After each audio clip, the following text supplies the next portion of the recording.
Recite and pledge of allegiance. I pledge allegiance to the flag of the United States of America and to the republic for which it stands, one nation, under God, indivisible, with liberty and justice for all.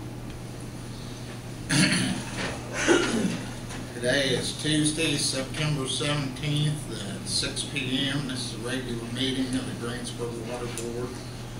Called to order. Have a roll call. Chuck? Here. Tony? Here. Frank? Here. Iris? Here. And Robin is absent. The minutes from August 20th meeting were distributed in the packet. Is there any corrections or objections to the minutes as distributed?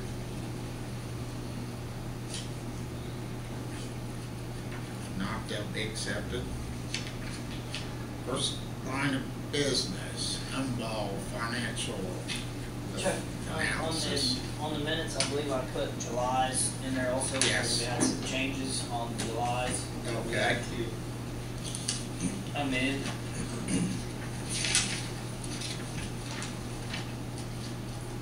And it's on the July 16th meeting, the bottom paragraph, it says Rick said the south water tower was inspected Saturday, July 13th by Liquid Engineering. That did read by IDM, which was not the case. Okay. So it's, as it is, it's corrected. As it is, it's correct. Okay. Does that have to be a motion? Yeah, I'd ask the board for a motion accepting the amended minutes, or corrected minutes. I'll make a motion to accept the amended minutes of July 16th. Second. Motion been made and seconded. Roll call. Chuck? Yes. Tony? Yes. Frank? Yes. Iris? Yes. Got that one, thing, Rick? Yes. Very good.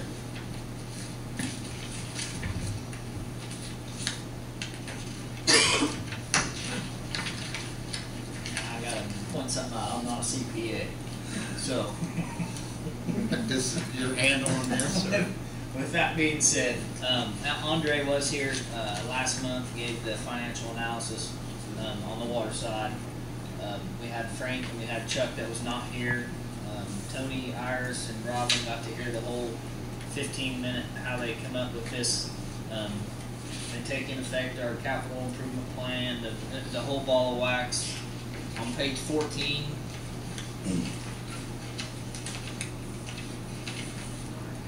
this is what you probably want to hear. On page 14, for 2013, the rate increase percentage-wise is 1.82%. 2014, they're recommending 1%, and in 2015, nothing.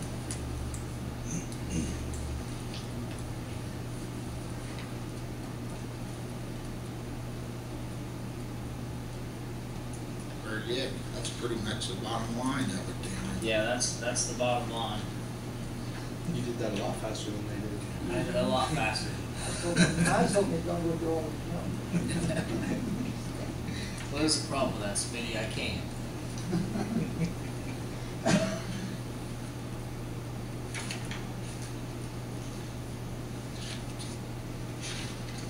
Anyways, I think we need a recommendation from the board to take it to the council.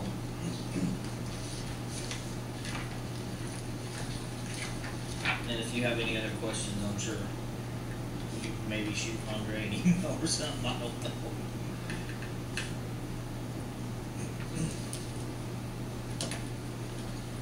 I'll make a recommendation. We take umbaugh's financial analysis to the council for their approval. I'll second. Motion been made and seconded. Have a roll call. Chuck? Yes. Tony? Yes. Frank? Yeah. Iris? Yes. Very good. Meter installation, you probably know a little bit more about that, don't you, Rick? We do. We also have Joe here. And he's gonna probably get up here and give us an update on. I know we're waiting on repeaters right now. If you look at the schedule, it does have us. As of Monday, we were supposed to start installing the meters. It's been pushed back. I know 2 weeks now. Is that right, Joe? So if you'd like, I'll have Joe come up here and he can kind of explain to you when he's expecting the hardware to come in, and possibly when we can get our training in and meter installation started. So this is Joe Mueller. Hey there, my name is Joe Testa. I'm with Mueller Systems. I do apologize for the delay, as Rick had pointed out. We're waiting for our repeaters to come in, and these are new repeaters that we have, and we've had a couple of manufacturing delays that has pushed us back. Now the key is for the repeaters to come in. We already mounted the collectors last week, a week and a half ago. The collectors are on the 2 water towers and 1 on the siren pole. The repeaters report up to the collectors and gives you basically a backbone of your network. Once we have that up and running, then when we install the meters, they report up to repeaters report up to the collectors, and that gives you the ability to get a meter read on demand by sitting there and just clicking a button and get an automatic meter read. They'll come in every day, so you have your history. But the key is for us to get the infrastructure in solid before we start installing meters. So right now, like I said, they're supposed to get shipping of repeaters are supposed to be here. That's set by 9 o'clock tomorrow morning. I was hoping they would be here yesterday. Once I get those, then I'll be spending the next couple of days putting the repeater up and hitting it just to get the signal to make sure that we do put these in the correct locations, rather than putting them up and then realizing as we're installing meters that the signals aren't strong enough, we have to move them around. And so it's kind of like measure twice and cut once. So this is a proven methodology that we've used, and it's a delay of about October 1st is when we'll start installing the meters, because once we get the repeaters up, we normally like to shake it down for a better part of a week to make sure that it has all the functionality that it's supposed to have, that there's no problems with any of the programmings and the repeaters, and everything is solid. And then once we do that, installing the meters, everything will go quite quickly. But in the meantime, there are other things that we've been working on, such as the interfaces with the billing system. We've been working with the billing company and making sure that that's all working. Because it's great to read meters, but if you can't produce bills, it's not going to be a whole lot for you. So even though we're delayed with that, we still have a target of finishing this up by December. I think with Rick's help with the installations, I think that's still on target.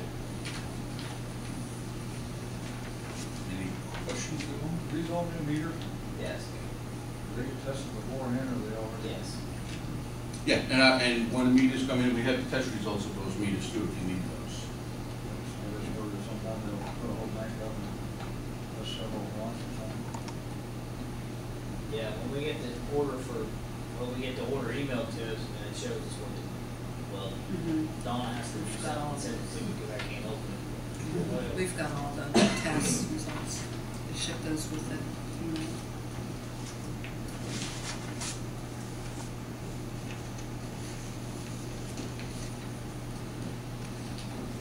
October 1st. That's what we're shooting for. Yes. Promise. And Promise, Joe? Yeah. Yes. Thanks, Jim. And if you look through the packet I put together, we've got September and October. Donna put that together. And then our teams are listed right prior to that, what we're looking at. So at any given time, we could have 6 teams out there at one time. And on a good day, especially somewhere like Hillcrest where we're going to start first, I mean, there's no reason that we probably can't get 30, 35 a team put in. So like me and Smitty was talking this morning, I mean, that's 500 a week possibly. So once we get started and trained, it won't take too long.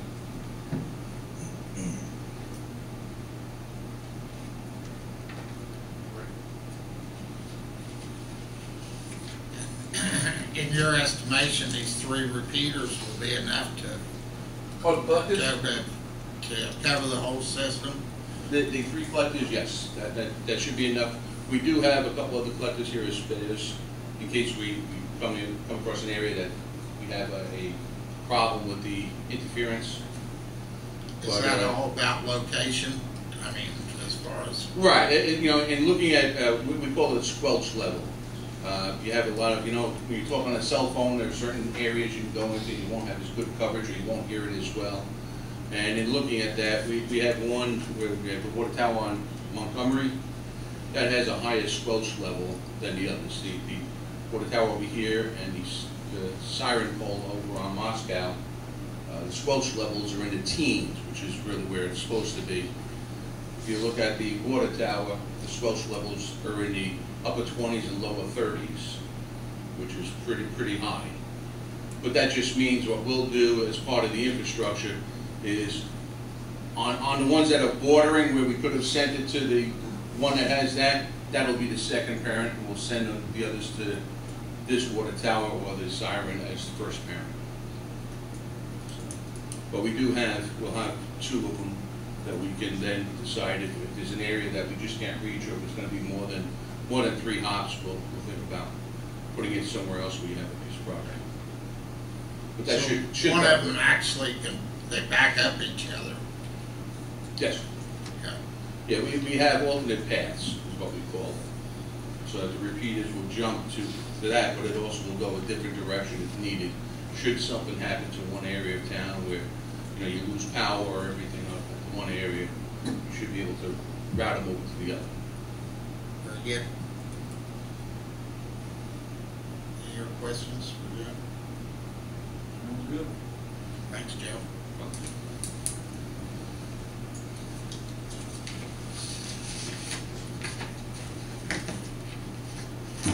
South Tower DVD? Yes, I have it this month. If I can figure this out, Bridget showed me once. This is the inside of the South Tower. We're going to watch. They do their inspection of the ladders, the overflows, the pitting, whatever. Frank knows about this, don't you, Frank? Not a lot of people get to see the inside of one, so. All in all, we had a good report on that. It was a real Right. good report. It's already playing, so.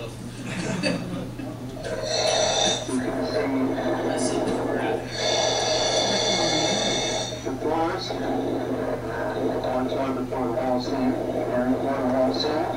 going to start it over so you can see. How do I turn this down? In good condition, also standing in good shape. As you can see, all in good condition. Along with the main walls here in quadrant 1. Okay, we'll start here.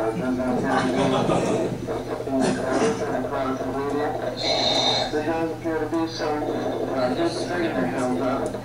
More toward the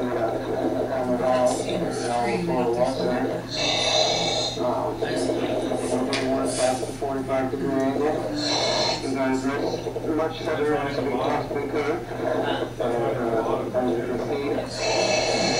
As you can see, minor staining there in quadrant 1. Moving in mid and lower walls. As we move toward quadrant 2, you can see on the mid and lower walls, they are also in good condition. Some minor staining. And also some sediment buildup.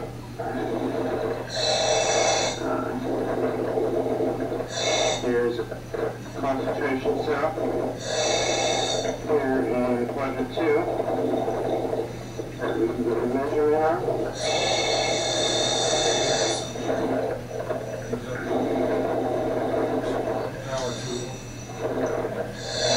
That one is just a little over an inch of an inch. And as we move through quadrant 2, you can see the floors are in same condition as quadrant 1. Here we start staining, minor blistering, and a few concentration cells. Riser pipe, Rick? As we move up to Is that the quadrant 2, riser? step to the part of wall there, you can see there is still staining and blistering, even as we move through your 6 o'clock position into quarter 3. You can see the Florida walls here. Still has some standing. Minor blistering.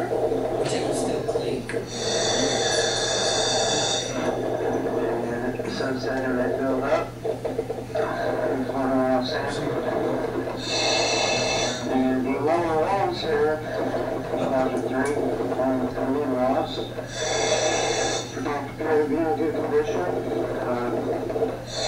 Small amounts of standing throughout.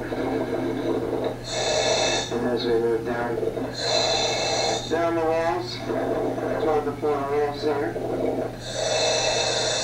more toward the 9 o'clock position, you can see there is also some standing and minor blistering here. The blisters appear to still be averaging out at about an inch to a quarter of an inch. There's about a quarter of an inch there. And as we move to the quadrant 4, you can see the Florida walls there. They still have some sediment build up, along with some minor standing.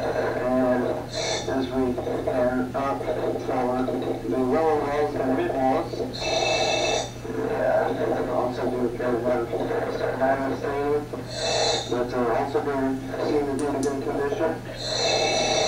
And as we pan back down, the floors and quadrant 4, they also appear to be like the rest of the tank, some minor blistering and staining, and a few concentration zones. Inspect this inlet outlet. It appears to be in good condition. There is some small concentration zones here along the grate. As you can see. And as for now, we will leave water and send toward the surface using our balancing to inspect right below the water line, the upper walls, and along the water line, along the roof, and so on. As you can see, we're in the 12 o'clock position. The upper ladders are that's the same shape as they were on the bottom. Some minor concentration zones and uniform surface corrosion. And here, the upper wall,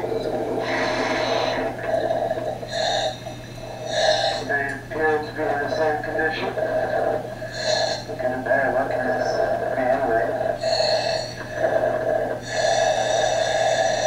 Here at the upper walls, you can see there is some staining, but it does appear to be in a good condition. Maybe some minor uniform surface corrosion here.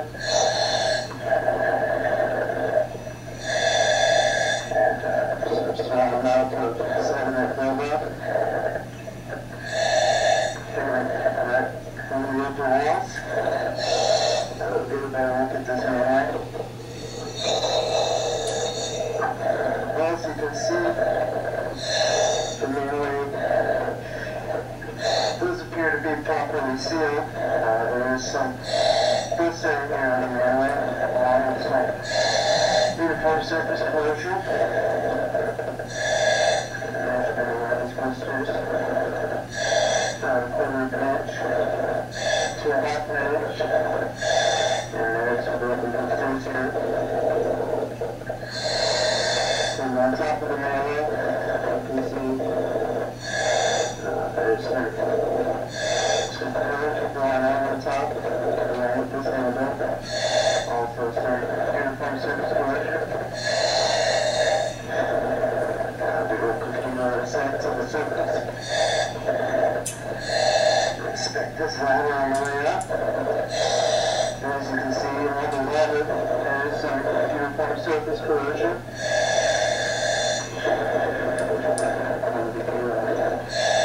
Sides of it. Does appear to be in okay condition.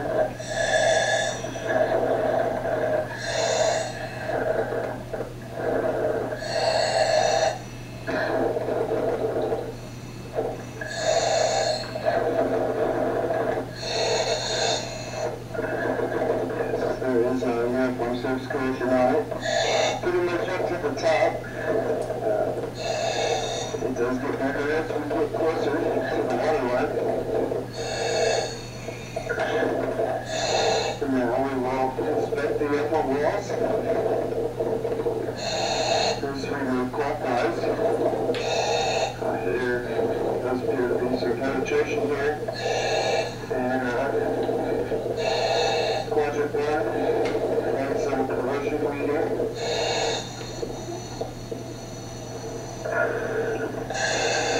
Doing up the upper walls, there's some broken blisters here. But all in all, in very good shape. There is another penetration with some corrosion bleeding.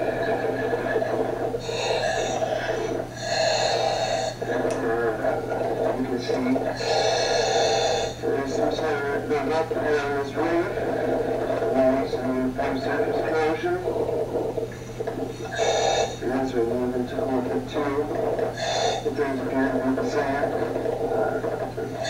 Minor sediment build-up, along with some uniform surface corrosion.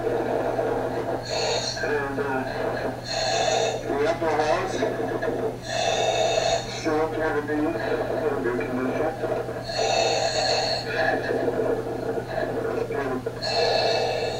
In each penetration, there is some corrosion bleeding. And as we move through quadrant 2, you can see below the water line,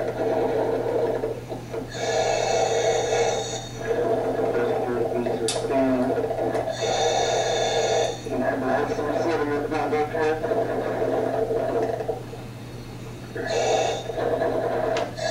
Here's some ghost drain. Look at it be about a quarter of an inch. Filling up the walls. And some more sediment build up and staining. Here's the water line. Right to the 6 o'clock position.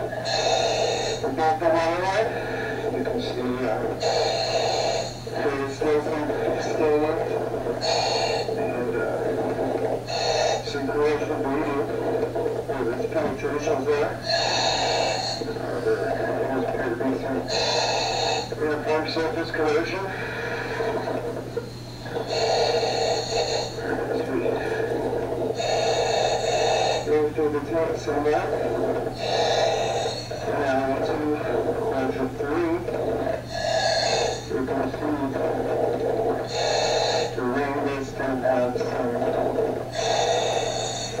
minor sediment buildup and staining. It does appear to be in good condition. Along with the upper walls above the water line, or below the water line. And as we go above the water line in quadrant 3, you can see there is some staining and corrosion bleeding where these penetrations are. Here is the overflow.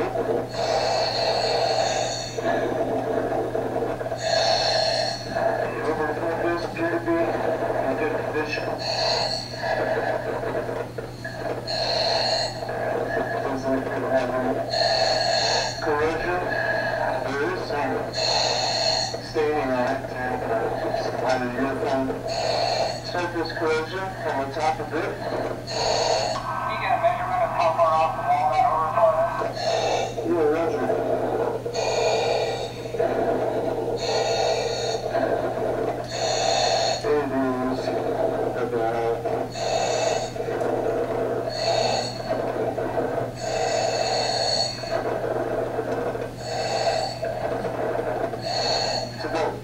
prevention is now free.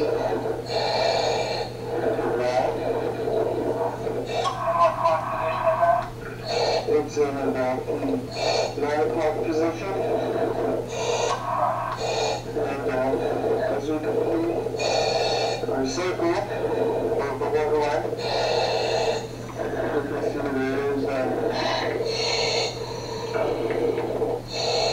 some corrosion leading here on these penetrations. These holes do appear to be closed. I don't see any light coming through them, so that is okay. As we move through quadrant 4,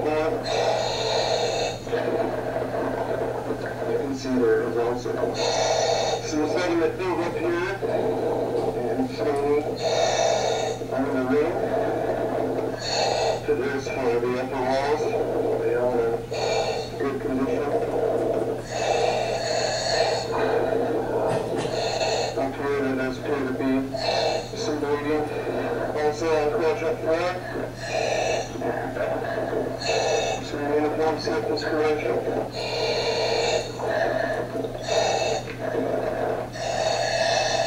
And as for the roof, you can see there is some uniform surface corrosion on the roof. There's some paint chipping and stains. As you see, where the tails connect, there is some corrosion, bleeding, and some uniform surface corrosion. All in all, this appear to be in good condition, other than the small amounts of uniform surface corrosion throughout. You can see up by the hatch, up by the vent, there does appear to be some type of bleeding. There's appear to be corrosion bleeding up there, but some type of green liquid, healing water, such. Up there. It does appear to be in good condition. Other than the uniform surface corrosion, so now the roof. As you can see, there is throughout all 4 quadrants uniform surface corrosion on the roof. But as for the hatch is in good shape. There does appear to be some uniform surface corrosion on it. Some wood. Pretty impressive. It's pretty cool. Not a lot of people have seen inside a water tank. Oh. It's in good shape. And just for the record, before they get in that water, they are totally disinfected, sprayed down. So it's not like somebody just runs over and does a big cannonball and a pair of shorts. So. It really looks good. Yeah, it's a lot cleaner than I expected it to be. It's still held up well. As old as it is built in 54. I think. It's got some pitting in it, but so you keep it coated so you don't have it. That used to be a grease line tank. And they took the grease out and painted it. That would have been back in '98, I think, is when they did that. So yeah, it's held up real well. The areas in that roof where those angles are that have gaps where you can't paint as well, it has very little rust. So that's a good thing. I mean, held up extremely. You're an expert on this. How long do you think we have before? I mean, well as that looks, was it in '98? 98. That much more. I mean, you had very little pitting in the ground. I think another 20 years and I think another 15, 20 years. I think so. Good. Because the roof is a real tall tale sign. I mean, that would be rusted to pieces up there, and that thing looked great, especially where I'm gonna call this rafters were. That's a real bad place to catch water because it's only getting moisture. The it just sits up there and just rust away, and it still looks great on that roof. I think these things, he only picked out a couple little places where he took that ruler and pulled that up. And they didn't even recommend doing spot cleaning of those because there wasn't enough of them. We could drain the whole tank and do it, so I think that was. Good, that's what we wanna hear. Exactly. Thank you. Very good. Thanks, Rick. That's all I have. I do have one complaint. You forgot popcorn. I'll remember that next time. Okay, is there anything else to come up before the board tonight? Mayor's still in China? The mayor's still in China, and I think he's supposed to come back tomorrow, late tomorrow sometime, I think John told me, so. If there's nothing else to be heard,